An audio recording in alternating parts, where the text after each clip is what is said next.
Hey guys, welcome back to my channel. If you're new, my name is Taylor and this is Benter's Bookshelf. So my friend Kay from Vintage Twirly Girl on Instagram and I have decided that we are hosting a readathon all of January, and it is Janeuary, and it is a Jane Austen themed readathon. So we both love Jane Austen, and Kay every year rereads all of Jane Austen in January. So we built upon that and we created this bingo board right here for the prompts. Now all of Jane Austen's works are on here. One full diagonal is all of her novels, and then we also have her novella, like short story, Lady Susan, and her two unfinished works, Sanditon and the Watsons. Then the opposite diagonal is prompts for a retelling of each of her novels. The rest of the squares are filled with themes that are common in her books. So we have like an awkward Mr. Collins-esque character as a prompt. We have set on a grand estate. We have oblivious father figure, a book featuring sisters, a book featuring extended family. So things that you see most often in Jane Austen's works, we have as prompts. We did this to keep with the Austen theme, but also to allow for non-Austen works to be read during the readathon, because just reading one author's complete collection doesn't make for a very interesting readathon. So like I said, this runs the whole month of January, and I am super excited. Really want to get to some of Jane Austen's lesser known works like Sanditon and the Watsons, because I don't think people really gravitate towards those because they are, like I said, lesser known, they are unfinished and unedited, but I think that they still give us a glimpse into how her mind worked and the way she grew as a writer. I know Sanditon was from the end of her life and the Watsons was from much earlier in her life, like around the time of like Pride and Prejudice. So yeah, I am super excited. I can't wait to read all things Jane Austen. And yeah, without further ado, here is my vlog.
Okay, so I'm one chapter into this, and I'm hooked. I'm hooked. I'm hooked. I'm hooked. I'm hooked. It is like the Jane Austen version of National Treasure. It's so good so far, and I'm gonna keep reading. Okay, so I'm just over 50 pages in, and they found the missing manuscript. And now we get to read the missing manuscript. So, I haven't done any research into this. I don't know if there actually is a unfinished or unpublished manuscript that was found titled this, but I am loving this book, and I think any Jane Austen fan would love this book too. Okay, so it is sprint again, and I am hopefully going to be finishing up this book, The Missing Manuscript of Jane Austen, and I think it's going to be a 4-star. I'm gonna lock in that prediction and see if I'm correct. What a fine, imposing place it is, to be sure, is it not, my dears? There's no house to equal it in the county. Mr. Darcy. Miss Bennet? There she is. Mr. Bingley, I don't know how to thank you. You're welcome any time you feel the least bit poorly. Thank you for your stimulating company. It has been most instructive. Not at all. Pleasure is all mine. Mr. Darcy? Miss Elizabeth?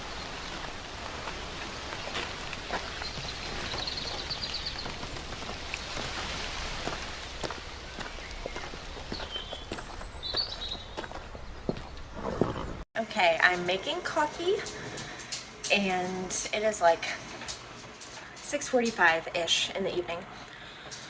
I have 264 pages left, and I think I can get about 100 pages read this evening before I go to bed, and then I can finish the rest tomorrow. And I'm really excited to see how this book ends. I'm really enjoying it. And it truly is like National Treasure meets Jane Austen. It's awesome.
Okay, editing Taylor here. I apparently forgot to film my final thoughts on the missing manuscript of Jane Austen. So, really quickly, I loved it. I loved it so much that when I finished it sitting at the library, I went up to the desk and I was like, "Do you have any more books by this author that I can check out today?" They did have one. They had Jane Austen and Love by Siri James, same author. So I did check it out right afterwards. So yeah, I loved how the romance between the current day couple ended up. I love how the book within the book ended.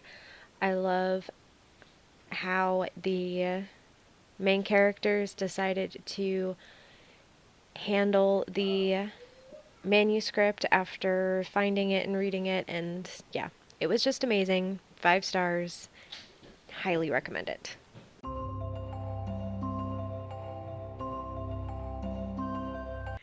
Okay, so I started my persuasion retelling by the book, and please ignore my family in the background.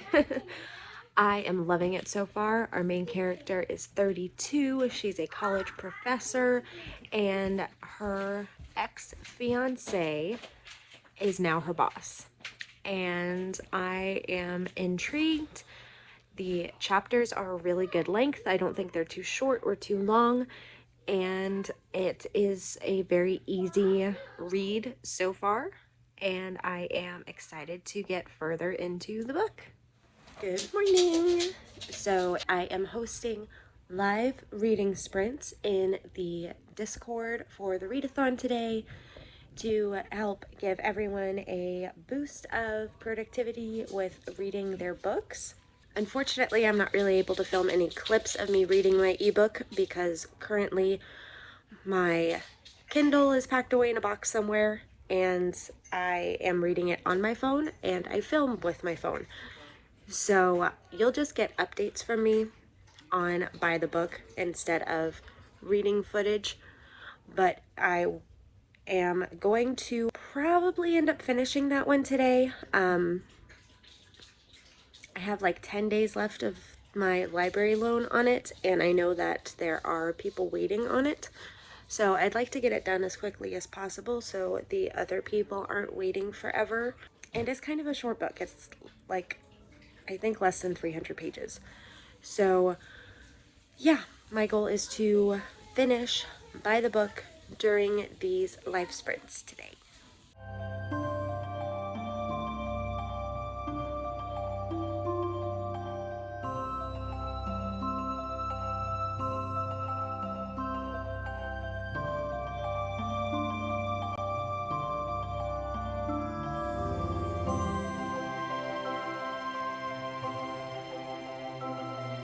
Okay, I am just over halfway through By the Book, and this is my persuasion retelling, and we are following Annie as our main character, and she is a professor at Fairfax University, and she is trying to gain tenure. Now, this is dependent on her getting a publishing contract for her book. She is writing an academic book about female writers, so talking about Austen and Brontes and George Eliot, all those. And her former fiance, Adam, is now the new president of Fairfax. In a way, he is her boss.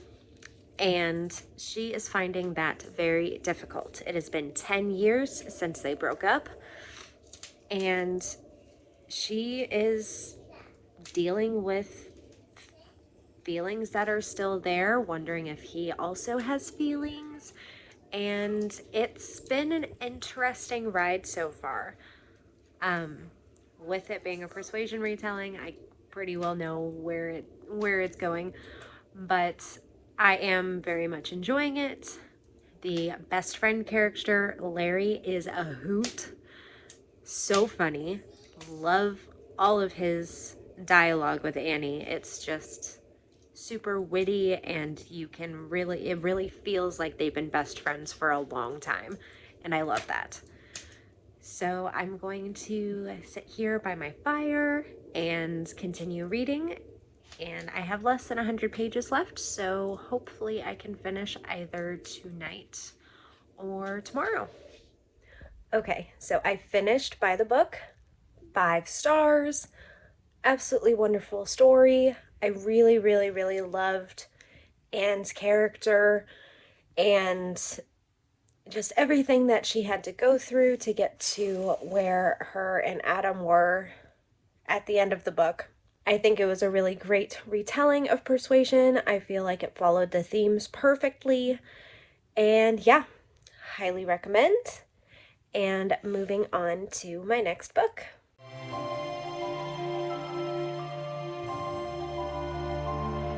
Okay, so I am starting Pillars of the Earth by Ken Follett. Now, I do technically own this book. It is one that was part of my grandma's library that I inherited. However, that copy is currently still in storage and inaccessible at the moment. So I have the audiobook that I will be using to read this novel, and it is 41 hours long. So yeah, just a tad bit intimidating.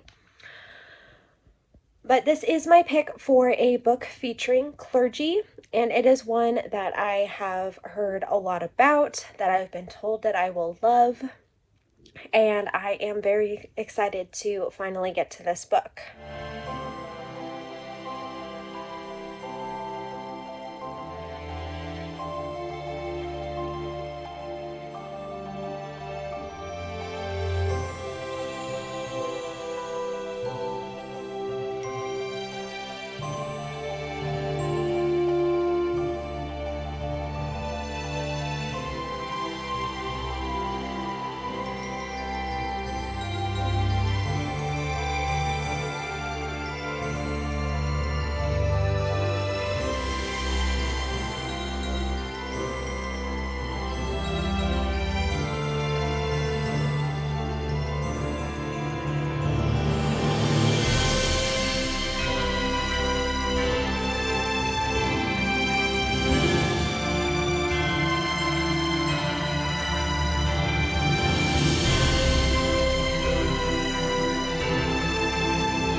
Okay, so I'm about a quarter into Pillars of the Earth now. I don't know how I feel about it yet. It's very historical heavy, which I expected. And with that, there are themes involved that you may want to check trigger warnings for. It feels very similar to Game of Thrones, but not fantasy like Game of Thrones with the dragons and stuff. So that's pretty well where I'm at right now, and I will update you again once I'm a bit farther into the book.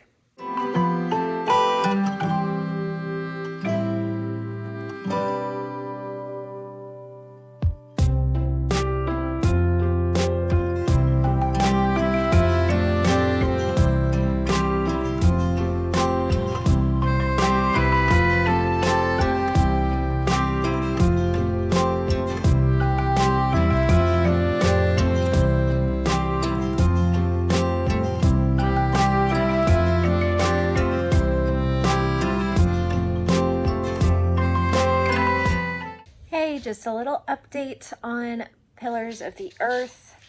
I'm like halfway through, a little over halfway through, and I'm really enjoying it.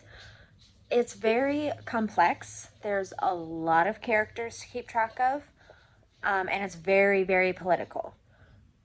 But it's reminding me of like Game of Thrones, but without the dragons. So yeah, I'm enjoying it, and I am excited to see where the rest of this book goes.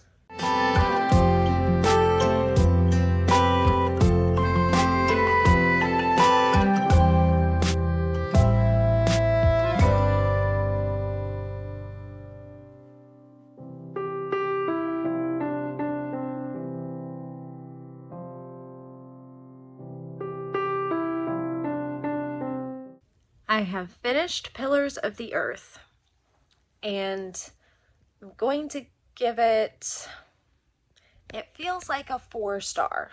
So I'm going to give it 4 stars. How do I talk about this book? So this is historical fiction. It is set in medieval times in the 1100s. It is very long. The audiobook was 41 hours. I believe the physical book is almost 1,300 pages. So if you like the character development and the relationships and the political intrigue of Game of Thrones, then you will like Pillars of the Earth. Basically, we're following Tom Builder and his family, as well as this monk named Philip, from early on in their life to at the end. We see Tom Builder's children grown up, and we see his grandchildren grown up, and his great-grandchildren have been born.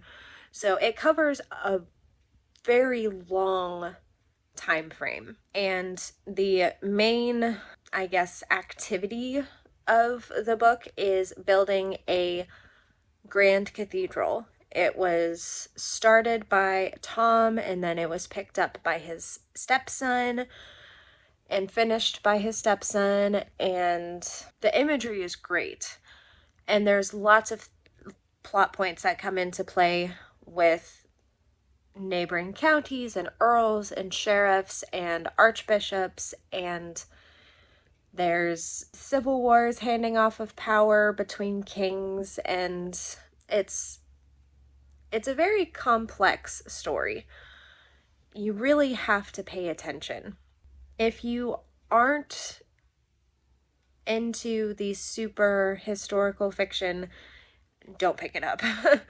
There's absolutely no other genre mixed in here. It is straight historical fiction, which I enjoy, and I do enjoy the medieval time period.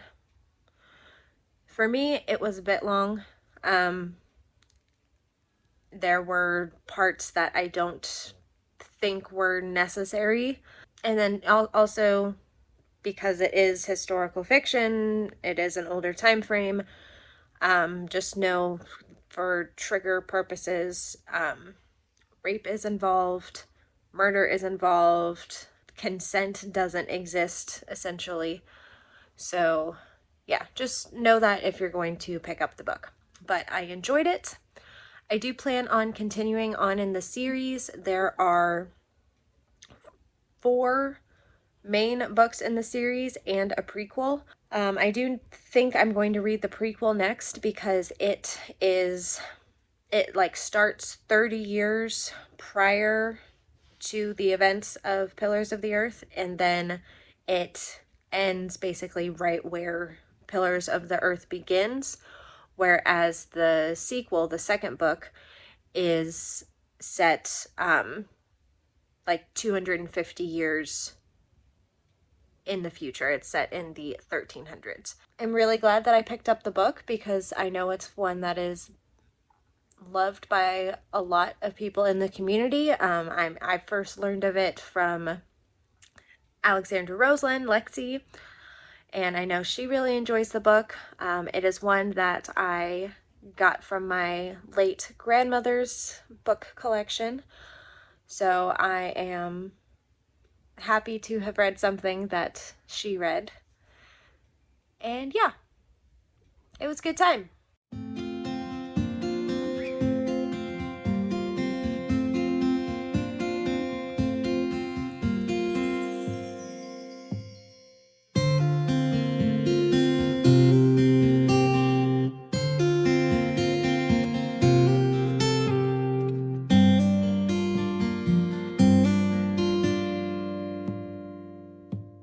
Hey guys, just a little update. So I'm about halfway through Sanditon, and I am struggling a bit with it. I don't really have any thoughts as far as the story goes at the moment, so I think I'm just going to sit down and power through because it's not that long, and come back with my next update being my review and my final thoughts of it. So yeah, I'm gonna get to reading and knock this one out.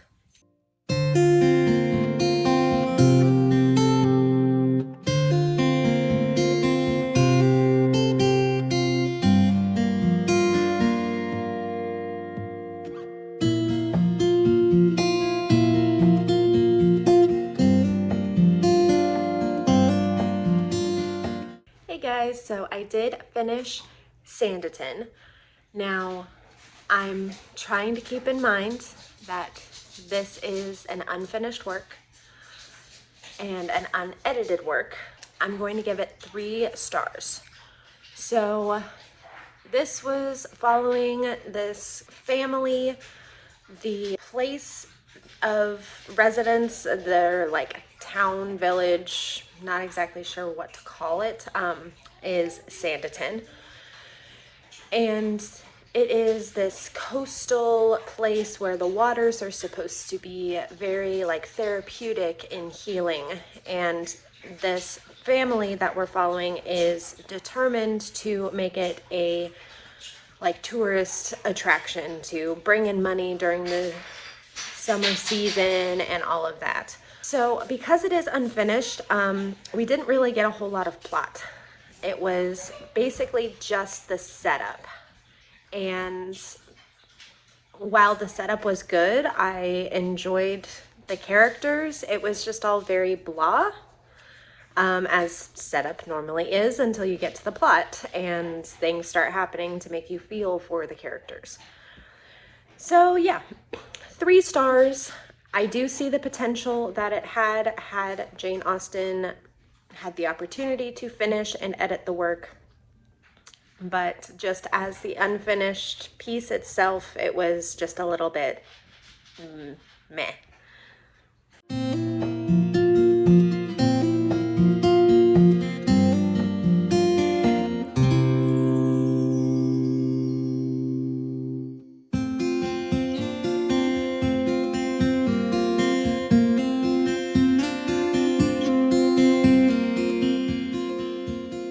Okay, I finished The Watsons, and so a little bit of background on this one. It is an unfinished work, but from early on in Jane's career, I believe it is from like 1803, so much, much earlier than Sanditon, which was the unfinished work from the end of her life.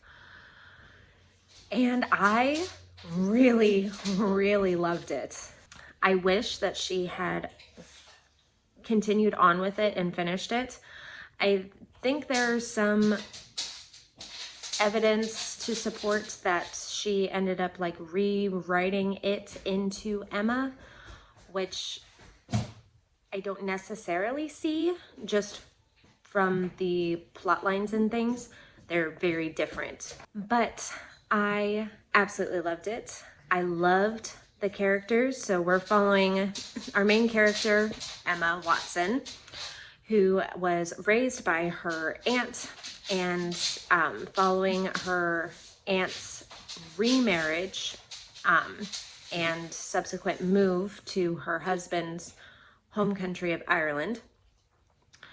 Emma moves back to her father's home and is basically being reintroduced to her sisters and brothers, and she is coming out in society and attending these balls where she meets the where she meets the Osborne family and their close friend Tom Musgrave, who is quite the player and has basically worked his way through all of Emma's sisters. And yeah, you get a lot more detail in the Watsons about the characters and the locations, and you get more plot than you do in Sanditon. So I'm giving the Watsons 5 stars. Like I said, I wish she had finished it and continued on, because I think had it been finished, it could have been my favorite Austen. With those two, since they are bound together in this one book, I am just averaging those 2 ratings. So for the collection of these 2 works, I am giving it 4 stars.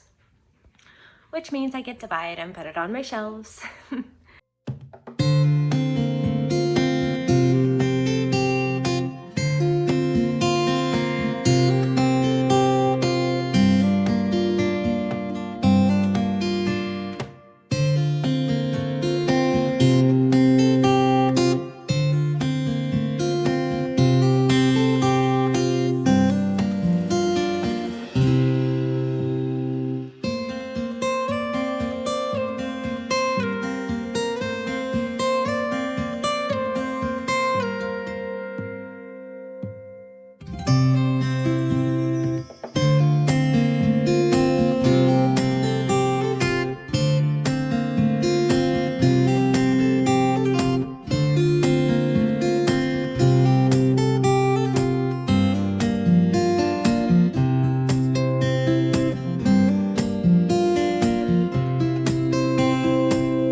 First to dance with me, madam, I feel it only fair to inform you that you carry the standard for Hampshire hospitality. Ah, then your country reputation depends on my report. This, by the way, is called a country dance, after the French. Contre dance. Not because it is exhibited at an uncouth rural assembly, with glutinous pies, execrable Madeira, and truly anarchic dancing. You judge the company severely, madam. I was describing what you would be thinking. Allow me to think for myself. Give me leave to do the same, sir, and come to a different conclusion. Will you give so much to a woman? It must depend upon the woman. And what she thinks of me. But you are above being pleased. And I think that you, Miss... What was it? Austen. Mr. Lefroy. I think that you, Miss Austen, consider yourself a cut above the company. Me. I have finished Stroke of Winter. Oh my gosh, it was so good. It is definitely a favorite of the year so far, and obviously 5 stars. Um, so this one, it's set in this small town off the coast of Lake Superior, and our main character, Tess, has inherited her family estate, and she is wanting to turn it into a B&B. Now, she is the granddaughter of a famous artist, and there's been a wing of the estate that's been sealed for like her entire life. And she decides that she wants to open it up and turn it into an owner's suite for her to live in at the B&B. Now, there's been some like super creepy things happening with this wing. Like there's been scratching sounds coming from behind the doors and stuff.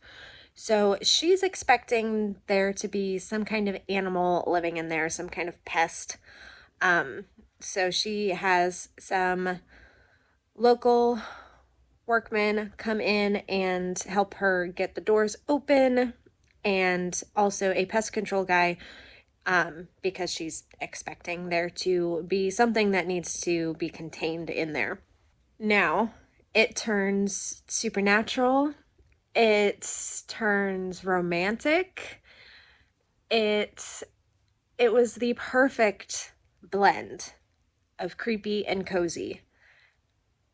And for me, creepy and cozy, you cannot get better than creepy and cozy. So yeah, 5 stars, favorite of the year so far.